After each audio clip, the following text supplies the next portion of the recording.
Literally They must have never seen anything like that in their lives. Well, I'll tell you what they didn't see anything like. They didn't see anything like 3 nights later at 3 a.m. when I started the training program, because there was no training program at QVC. What happens is if you get through the pencil thing, they put you on the air. It's live, right? And where was it? Westchester, Pennsylvania. In like some sort of giant factory studio type thing? Huge studio, giant, round, rotating set. And so while you're out doing one thing on this set, they're dressing the set behind you. And when the hour's done, the whole stage rotates. And then you go in for an hour of ideas to make your life easier, ideas for your home, fashions for her, electronics for him, 18 karat gold. I mean, there were 3,900 products in the QVC inventory in those days. Most of them looked like they had been purloined from the arcade of a condemned Midway at some carnival. I mean, with respect, I'd never seen the Health Team infrared pain reliever, the Amcor negative ion generator. So you literally sit there and they bring you this endless stream of mystical devices. And you have to talk about them for 8 minutes at a shot. But of course, if you can do that with a pencil, the thinking is you'll probably be okay with an 18 karat gold Byzantine bracelet or whatever it is. And so that's what it was. 3 hours a night, baptism by fire. Live. That's a lot of, just for the viewers who haven't been on TV for 3 hours at a shot, that's a lot of TV. Well, you're doing it today, right? I mean, yeah, but first of all, it's on tape and whatever. But 3 hour, I did a weekend show for a few years. It was multiple hours. I mean, that is not a joke. No, it's not. But I'll tell you what it does. It forces you not just to figure out the mechanics of your job. It forces you to understand who you're talking to. Like, you tell me if this is the case for you. When you're doing your show, do you have in your mind an idea of who you're talking to? Oh, yeah. Right? Yeah. Stephen King used to write about this in terms of, he called him constant reader, right? So his books were all written with an amalgam of his fans in mind. And that's what QVC did for me. It forced me to imagine who I was talking to. Yes.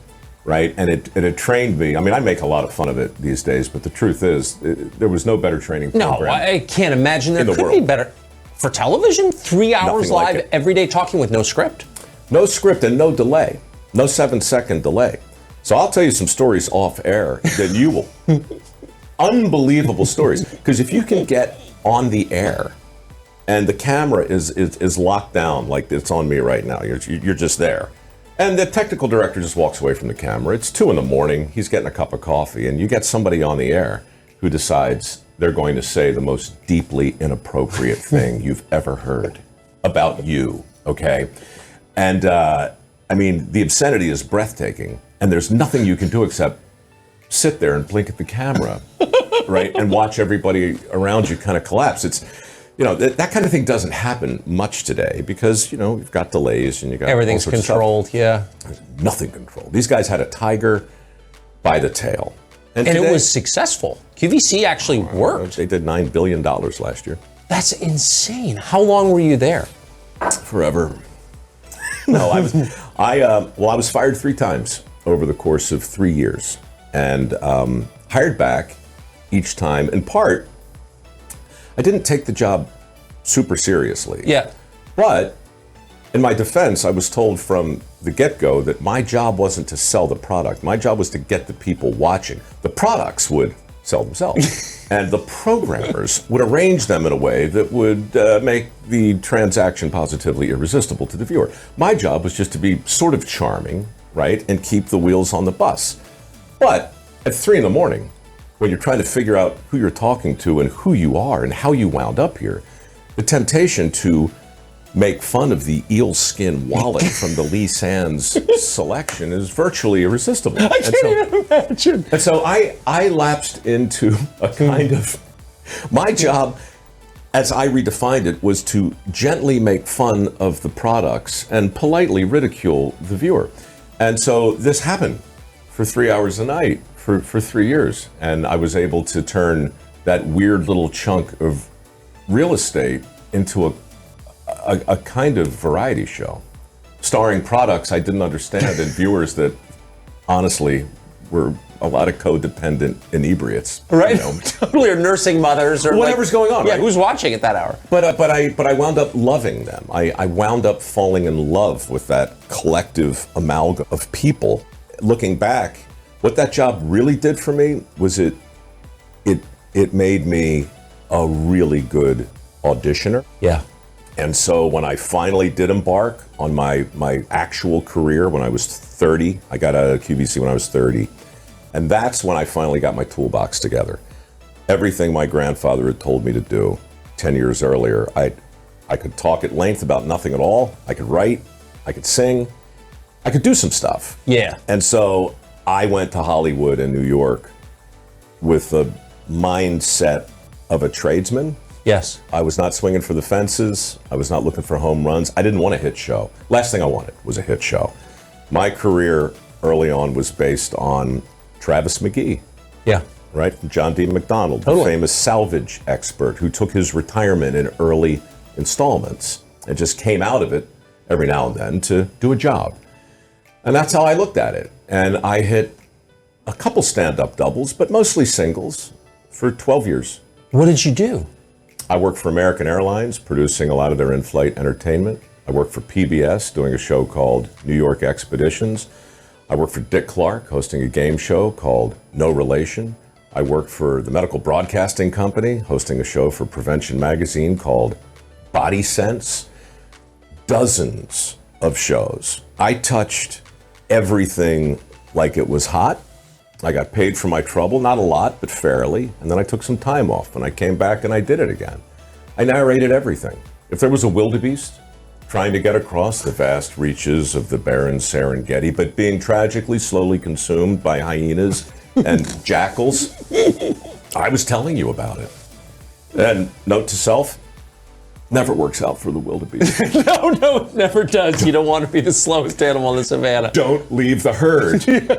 Never works out. Oh, it's so deep. So your voice, your work ethic, your sense of humor, kind of, you all these things come together, and it turns out those are like central skills. Well, look, in this industry, Yeah. they don't hurt you. No. And if you know it when you don't, you know it when you're missing any of those things. Yes. Right? You know it, you've seen it. You've seen relatively successful people who are very good at what they're doing, but they're not in on the joke. No. Right? They're just not in on the joke. They Boy. don't. They can't find the humor. I know. And or the self-awareness or, Yes, or whatever that's it is. And look, I was that guy. I mean, I became facile at impersonating a host to the point where I became arrogant in the way you do when you think you've figured something out Right. that a lot of your contemporaries haven't. Yes. So I was very comfortable. And I was hosting Evening Magazine in San Francisco. This is one of those half-hour shows that comes on after the news. Yes. All right, it's a little piece of fluff, and I would go around the Bay Area, talking about wineries and restaurant openings and throwing to prepackaged stories on this little show. And one day, this is CBS. I'm in my cubicle, and my mother calls me, and she says, "Michael, your grandfather's 90 years old." And I said, "Yeah," and she said, "He's not going to live forever. Would it be great if before he died, he could turn the TV on and see you doing something that looks like work?" I like your mom. I mean, devastating, right? Like, Jesus, Mom, it's brutal. So the next day, my cameraman and I and a producer went into the sewers of San Francisco to host an episode of Evening Magazine, because Evening could be hosted anywhere. And I figured, well, you know what? My pop will get a kick out of seeing me host a show from a sewer, because he'd been in a few, and why not? Well, what happened that day in that Sewers are sewer? old in San Francisco. They're old everywhere, but they're ancient in San Yeah. Francisco. So I did what I always do, right? I sat up the night before. I read up on the sewers. I learned that there were 3.7 million bricks hauled in 1907 and so forth and so on. And I learned about laterals, and I learned about the unique fact that the sewers in San Francisco followed the topography of the streets above. And so they were very hilly and treacherous. And I got all this stuff jammed in my head, and I'm going to share it with the viewer, as a good host would do. But what actually happened formed the basis of a book I wrote a couple years ago, because in the sewer, I realized I was not in charge at all. I was basically baptized in a river of crap. The rats wouldn't let me do the job, exploding ladder, defaced me, roaches the size of your thumb. It was impossible to work. So what I wound up doing was helping the sewer inspector replace bricks. That was his job, and he was just down there as a prop for me, really. He was just some guy in the background doing work while I was hosting my show. Yeah. And when it became obvious that I wasn't going to be able to host the show in the traditional way, I just started working with the inspector. And the cameraman followed everything.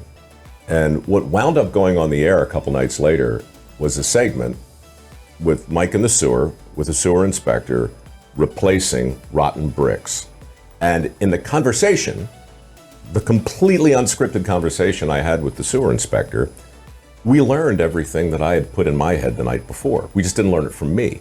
We learned it from him. Yeah. Because he's the expert.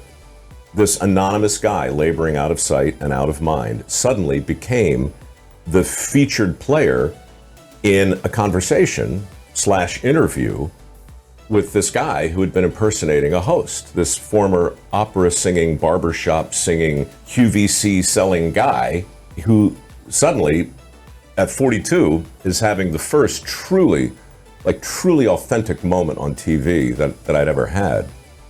And that footage, some people were enraged, right? I mean, it's 7:30 at night.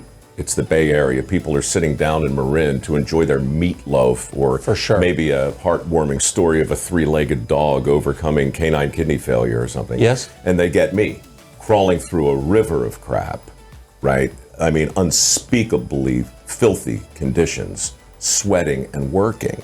It was not the segment for Evening Magazine. But I got hundreds of letters from people who loved it, not because they enjoyed me necessarily, but people who said, man, if that's what you're going to do, you should meet my brother, my uncle, my cousin, my sister, my mom, my dad, my aunt. Wait till you see what they do. And in that moment, I knew that what we had just done was not being done on TV, and that there was a massive underserved audience, and that there was maybe a chance to take reality TV and let it live up to its name. Right? Remember, this is 2002. Survivor, and I think Jesse James is building motorcycles in his garage. That's it. So the idea of going out into the world as an apprentice and not an expert, or as a guest instead of a host, right? That was new. And that was what I tried to sell. That was only 2002. Dirty Jobs became huge immediately. It premiered to great numbers. When did it premiere? In late 2003, it went on the air and it rated through the roof. Problem was, it wasn't the show that at the time the Discovery Channel wanted its viewers to love. Right. Not consistent with their idea of the brand. Correct. And so it got shelved for nearly a year. And while it was on the shelf, So you just had the premiere and that was it? we did 3 episodes for my pop, and that was okay with me, honestly. Like I said, I wasn't swinging for a hit. I just wanted to get something on the air that looked good and was fun. I wanted to celebrate work honestly. I didn't want to portray it as drudgery, and I didn't want to portray it as, look for the union label. I didn't want to do any of the tropes, No, just like, what's it actually like? That's it. Fly on the wall, do the work, show the day through the eyes of an apprentice. Yes. Right? And so we did it, and I thought it was great, but it created a fair amount of cognitive dissonance, elsewhere. And so during that time, the network said, well, look, let's go on adventures. That's what you wanted to do anyway. And I said, yeah. So I went to Egypt for a while to work with the Antiquities Bureau there, crawling through tombs, tomb raiding, basically. I was going to go to the Titanic with James Cameron, but this thing came up in Alaska called Deadliest Catch, and they wanted me to go up there and host that show. It wasn't called Deadliest Catch at the time. That show now is in its 18th season. That's incredible. Crab Fisherman, right? I think it's one of the greatest shows in the history of reality TV, simply because you can't script the Bering Sea. No. You can't screw it up.